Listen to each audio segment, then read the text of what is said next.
അസ്സലാമു അലൈക്കും. ചരിത്രത്തിൽ തുല്യതയില്ലാത്ത ഒരു കൂടിക്കാഴ്ചയുടെ സ്മരണ പുതുക്കിക്കൊണ്ട് വീണ്ടും ഒരു മിറാജ് ദിനം കൂടി.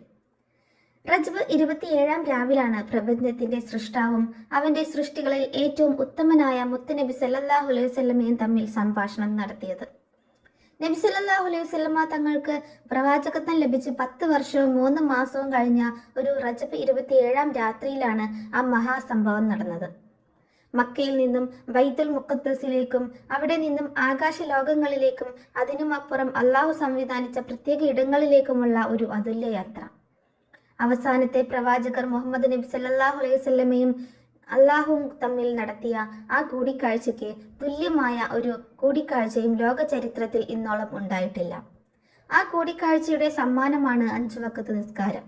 ഒരു അടിമയ്ക്ക് സൃഷ്ടാവുമായി കാര്യങ്ങൾ നേരിട്ട് പറയാനുള്ള സന്ദർഭമാണ് നിസ്കാരവേള.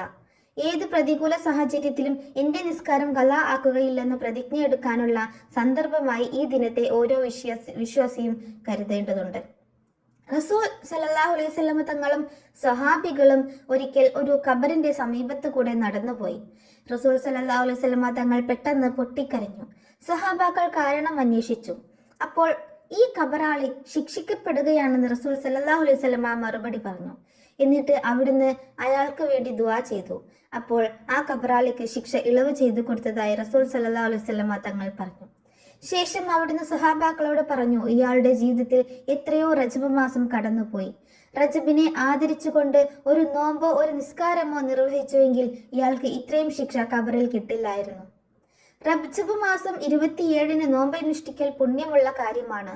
പ്രവാചകർ സല്ലല്ലാഹു അലൈഹി വസല്ലമ തങ്ങൾ വാനാരോഹണം, രാപ്രയാണം എന്നിവ നടത്തിയത് റജബ് 27 രാവിലായിരുന്നു എന്നത് ഇതിന്റെ ഒരു കാരണമാണ്. അബൂ ഹുറൈറയിൽ നിന്ന് റസൂൽ സല്ലല്ലാഹു അലൈഹി വസല്ലമ പറഞ്ഞു, ആരെങ്കിലും റജബ് 27 നോമ്പനുഷ്ഠിച്ചാൽ 60 മാസം നോമ്പനുഷ്ഠിച്ച പ്രതിഫലം അവന് ലഭിക്കുന്നതാണ്. റജബ് 27 നോമ്പ് പ്രത്യേകം സുന്നത്തുണ്ട്.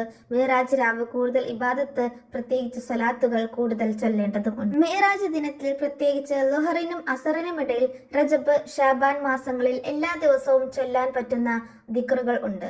ഇതിൽ പ്രധാനപ്പെട്ട ഒന്നാണ് സുബ്ഹാനല്ലാഹി വബിഹംദിഹി സുബ്ഹാനല്ലാഹിൽ അലീം. ഇത് മുഹമ്മദ് നബി സല്ലല്ലാഹു അലൈഹി വസല്ലമ തങ്ങളോട് ഇബ്രാഹിം നബി കൽപ്പിച്ച ദിക്റാണെന്നും പകൽ ദിനത്തിൽ ഈ ദിക്ർ വർദ്ധിപ്പിക്കുന്നത് നല്ലതാണെന്നും പണ്ഡിതർ പറയുന്നു. മിഅ്റാജ് രാവിൽ കൂടുതൽ ചൊല്ലാൻ പ്രേരിപ്പിക്കുന്നുണ്ടെങ്കിലും പകൽ സമയത്തും ഇത് കൂടുതൽ ചൊല്ലാവുന്നതാണ്. പകൽ സമയത്ത് കൂടുതൽ ചൊല്ലാവുന്ന പ്രധാനപ്പെട്ട ദിക്റുകൾ സൂറത്തുൽ ഇഖ്ലാസ്, സൂറത്തുൽ ഫലക്, സൂറത്തുൻ നാസ്, അസ്തഗ്ഫിറുല്ലാഹ്, പിന്നെ നബി സല്ലല്ലാഹു അലൈഹി വസല്ലമ തങ്ങളുടെ മേൽ സ്വലാത്ത്, അല്ലാഹുമ്മ സ്വല്ലി അലാ സയ്യിദിനാ മുഹമ്മദ്, പിന്നീട് സുബ്ഹാനല്ലാഹി വബിഹംദിഹി സുബ്ഹാനല്ലാഹിൽ അലീം, ലാ ഇലാഹ ഇല്ലല്ലാഹ്. ഈ ദിക്റുകളൊക്കെ മിഅ്റാജ് ദിനത്തിൽ പകലും രാത്രിയും ധാരാളമായി ചൊല്ലുന്നത് പുണ്യകരമാണ്. പ്രത്യേകിച്ച് ളുഹറിനും അസറിനും ഇടയിൽ ഈ ദിക്റുകൾ ചൊല്ലുന്നത് നല്ലതാണെന്ന് പഠിപ്പിക്കുന്നു. അസ്സലാമു അലൈക്കും വറഹ്മത്തുള്ളാഹി വബറകാതുഹു.